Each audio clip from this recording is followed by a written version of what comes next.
Hey Simon, the dust settled on Saturday. What are the thoughts now? Just looking forward to the next game. Wrexham tomorrow night should be packed out again, good attendance, and we're looking for a response from the players. We've already got it, to be honest, with the training. They've been excellent, and we're all looking forward to tomorrow night. As has been suggested already by yourself, by Josh, goals change games, but for those two strikes and more in it, could have been a completely different picture. Definitely. We were disappointed to concede three at home. We've become disappointed away from home as well, but we know that we could have cut out the supply, cut out those opportunities for them to create against us. It's not that there were so many chances in the game from their point of view. They took them and we didn't. Which means, as you say, you focus on those things, because if you do cut those out, it's a completely different picture. Oh, without a doubt. It sounds like a really convincing scoreline. I thought they put in a really good away performance, and I thought for our standards we fell below them on the day. Having said that, we still created numerous opportunities that we didn't take advantage of. Yeah, I mean, to what extent was it just one of those days where it wouldn't go in? To a large extent. But we move on. You've got to move on quickly in this game, and I certainly don't think confidence will have been undermined. We're really looking forward to it. I mean, we're glad that it's a big game as well against Wrexham. And if someone had told us that we're playing Wrexham in the 13th game of the season and with 25 points from 12, would have bitten the hand off. And we're delighted to be in such a good position. You've got plenty of goal scorers. Of course, Callum Howe's got 4 already, and funnily enough, he's missed 1 or 2 of the chances. You get to a point now where you're disappointed your centre-backs aren't on 5 or 6 goals. Well, we tend to practice set pieces, no different from probably those teams, but the day before every game, just to keep drilling them home, and good players, big size as well in our team to arrive at when the delivery is on the spot, but with good delivery and good people getting on the end of them, it makes us a dangerous proposition, certainly in set pieces. Obviously you can't go into precise details, but you must have a fairly good array of set pieces. I see a lot of signals being made at corners. I know, we just said we could do with maybe sewing another arm on, another sleeve on, to get three different arms up there, but we're in a position now where obviously with video technology and teams getting hold of games straight away, you have to have an array of different signals and set pieces just to vary it a bit. You'd have to change it all the time as well, I guess.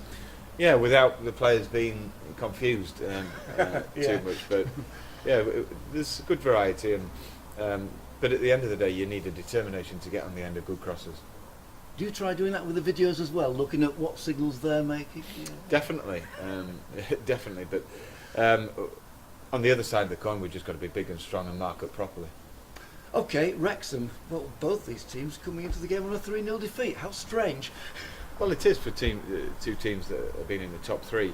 But I think that's the nature of the beast at this level, and probably all the levels up. You have off days where everything goes right for the opposition, and you don't get the rub of the green, and it was one of those games where we were bitterly disappointed, but like I've said before, you can't let it undermine confidence, and we have to be very upbeat by the nature and how we've played so far this season.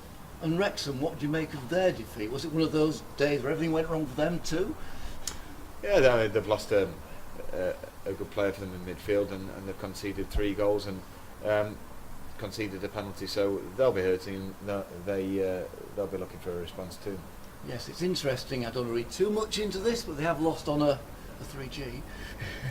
Well, yeah, I mean, you only hear about detrimental remarks about 3G when people lose on it, or don't get the result that they really want. I mean, just in Edinburgh, didn't say anything, did he? Their players played well, and they took away the 3 points, so there wasn't any complaints or negativity towards the pitch. Now then, team issues. Joe Leasley looks fit, is he? Well, we'll have to see if there's any reaction from the training he did take part in today. We'll have a look at it tomorrow and then make a decision then. And so he has done a full morning's training, yeah?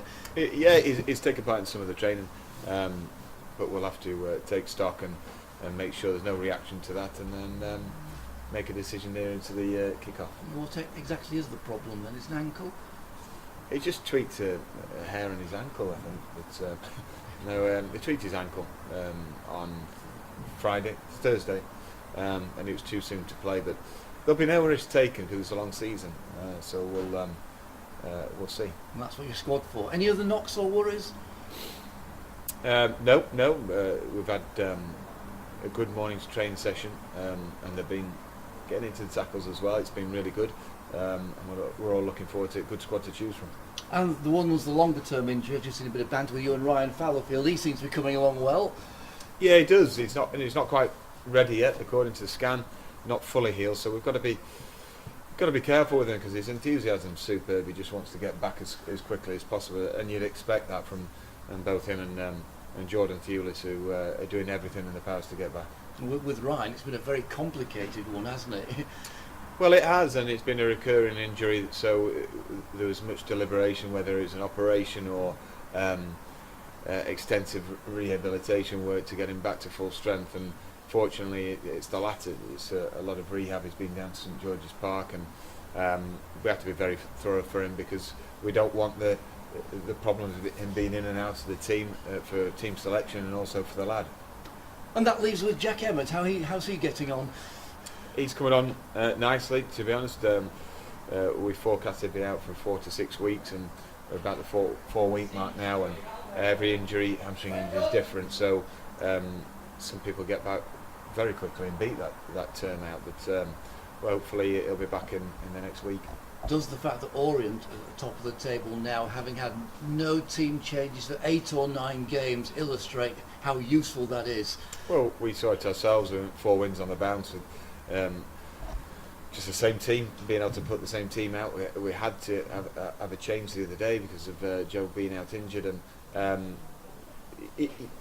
don't think it helps having to change and to disrupt people, and also people coming in and the pressure on them having to make an instant impact. But the more consistent you can be, we find that I think it's a trend really throughout football, the better it is for all concerned.